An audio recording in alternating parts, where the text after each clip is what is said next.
Nagtipon-tipon naman ang mahigit 100 pamilya ng mga biktima ng extrajudicial killings sa dambana ng paghilom sa La Loma Catholic Cemetery sa Caloocan City para ipagdasal ang kanilang mga mahal sa buhay na nasawi sa war on drugs ng Administrasyong Duterte. Pinangunahan ng misa ng tagapagtatag ng program Paghilom na si Father Flavie Villanueva kasabay ng paggunita ng undas. Abot sa 111 na biktima ng EJK ang nakalibing sa dambana ng paghilom na itinuturing na isang espasyo para sa paggunita at pagpapatawad.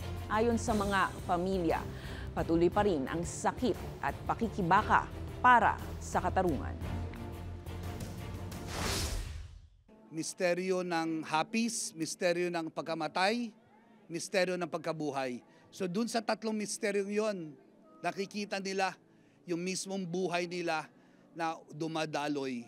Kaya natin ginagawa to at para sa kanila, kasama ng hinahangad nating paghilom at katarungan. Malaki po ang naitutulong, lalo na yung mga advice ni Father Flavie. Yung katulad na lang na ang sakit, andyan lang, pero ipaglaban yung dapat ipaglaban.